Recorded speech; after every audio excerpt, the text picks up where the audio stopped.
नमस्ते। आप सभी से अनुरोध है कि कृपया हमारी चैनल को सब्सक्राइब करें, वीडियो को लाइक करें और शेयर भी करें। 3 ऐसे कार्य हुए हैं जिसको जानकर हमारे हज़रत ओवैसी के पसीने छूट जाएँगे, क्योंकि कल वो लोकसभा में बड़ी ज़ोर-ज़ोर से गरज रहे थे।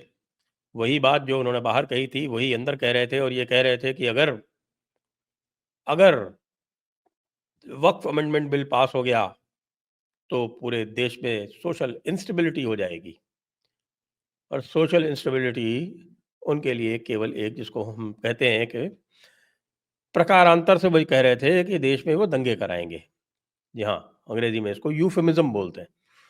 तो social instability is an euphemism for riots. ये बोल रहे थे। अगले दिन ही उनको जो है 3 झटके लग गए, मतलब आज।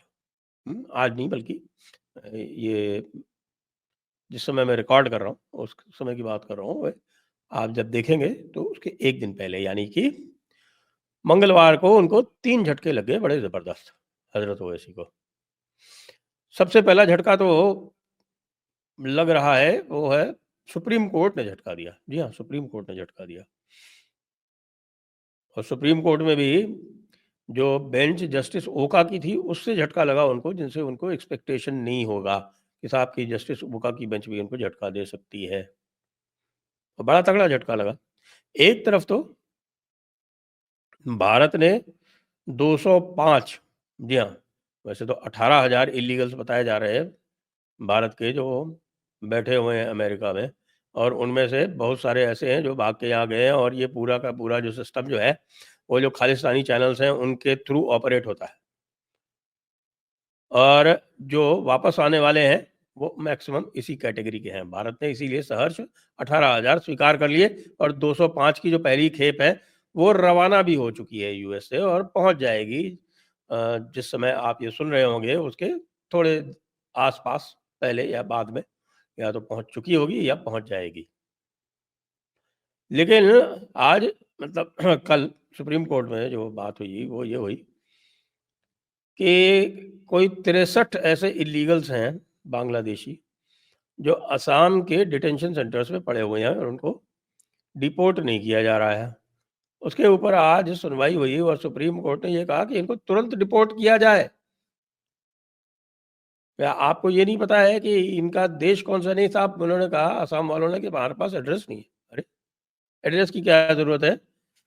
उनकी नेशनैलिटी एस्टैब्लिश्ड है तो उनको भेजो।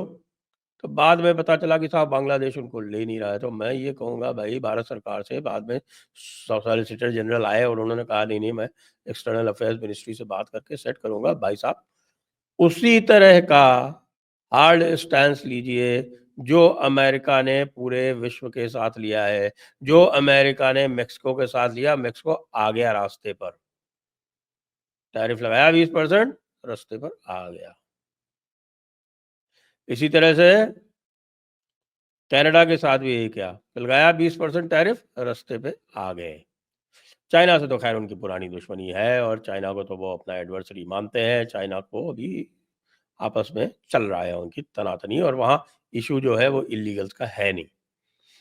मेक्सिको और कनाडा के साथ इल्लीगल्स का इशू था, वो तो केवल टैरिफ से हल कर लिया। भारत का लिवरेज इतना अधिक है बांग्लादेश पर, बांग्लादेश तो सांस भी नहीं ले सकता। तो भई सरकार क्या सोच रही है? अब तो सुप्रीम कोर्ट ने कह दिया तुरंत डिपोर्ट करो। ये 12-12, 13-13 साल से लेके बैठे क्यों हुए भई? 13-13 साल से लोग जो है वो डिटेंशन सेंटर में पड़े हुए हैं और उनको डिपोर्ट नहीं किया जा रहा है। और यहाँ हम रोज़ देखते हैं, वो कह रहे हैं कि साहब हमने 10 डिपोर्ट कर दिए, कोई कह रहा है 12 डिपोर्ट कर दिए, कोई कहता है 100 डिपोर्ट कर दिए। अरे भई, जब ये आसानी से डिपोर्ट हो रखे हैं, तो वो 63 जो पड़े हुए हैं बांग्ला असम के डिटेंशन सेंटर में, वो क्यों नहीं डिपोर्ट हो रहे? तो सुप्रीम कोर्ट ने अब सरकार को कह दिया है कि ये जितने भी आइडेंटिफाइड फॉरेनर्स हैं, इनको तुरंत डिपोर्ट किया जाए।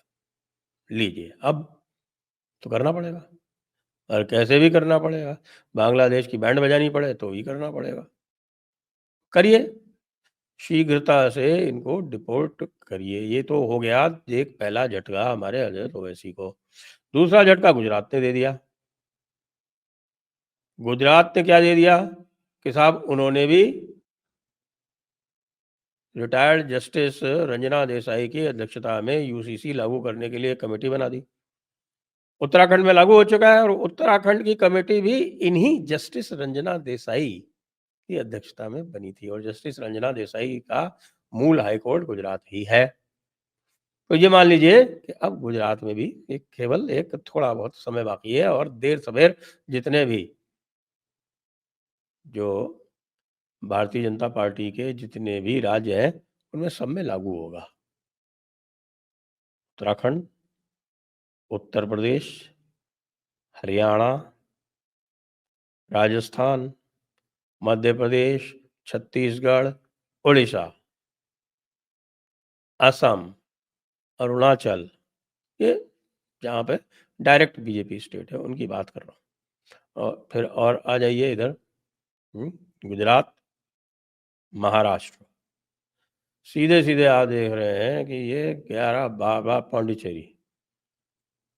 ये 12 स्टेट्स और यूटी, ये तो सीधे-सीधे अच्छा गोवा, भूल गया। 12 तो स्टेट्स ही होगी। गोवा। अच्छा ये 12 के अलावा पहले 12 में आपके यूसीसी जो है वो 12 में तो पक्का हो जाएगा ये 12+1 में।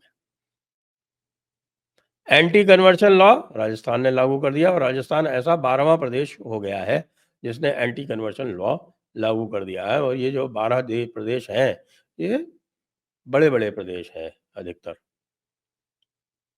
12 प्रदेशों में लागू होने के बाद में एंटी कन्वर्शन लॉ जो है वो लगभग 60% भारत में लागू हो गया है। कुछ ऐसे हैं जो कि पूरी तरह से चलते ही मेंटर ही होते हैं, या तो क्रिश्चियन मिशनरीज़ से मेंटर होते हैं या फिर मुल्ला मौलानाओं से मेंटर होते हैं। वहाँ तो अभी ये डिफ़िकल्ट दिख रहा है लेकिन यह भी है कि यह कानून चूँकि कॉन्स्टिट्यूशन की धारा 25 को डिफ़ाइन करने वाला है, उसके अंतर्गत आता है। ये कंकरेंट लिस्ट का सब्जेक्ट है, इसलिए भारत सरकार भी इसे लागू कर सकती है। तो इस समय भारत सरकार के ऊपर एक ये दायित्व आ गया है क्योंकि वो बहुत सारे स्टेट्स के साथ मिल के ये काम कर रही है। स्टेट्स ने कर लिया है 12 ने, तो भारत सरकार भी इसको कभी भी कर सकती है। तो ये 3 बड़े-बड़े झटके जो हैं वो हज़रत ओवैसी को लगे हैं। और हज़रत ओवैसी को जो सबसे बड़ा करंट जो वक़्फ़ वाला लग रहा है, वो इसलिए भी लग रहा है क्योंकि हज़रत ओवैसी के जो वक़्फ़ की ज़मीनों पे उन्होंने कब्ज़े कर रखे हैं हैदराबाद में, वो उससे उनको सैकड़ों करोड़ की आय होती है, बताया गया। सैकड़ों करोड़ की आय उनको और उनकी पार्टी को होती है। पूरी की पूरी बाज़ारें वक़्फ़ की उन्होंने कब्ज़े कर रखी हैं, जो वक़्फ़ ज़मीन पे बनी हुई हैं और उनका रेंट ये लोग वसूल करते हैं। इसलिए वसूल करते हैं क्योंकि जो हैदराबाद पार्लियामेंट्री सीट है और जो इनर हैदराबाद एरिया है, जो पूरी तरह से मुस्लिम डोमिनेटेड है, वहाँ इनकी पूरी दादागिरी चलती है।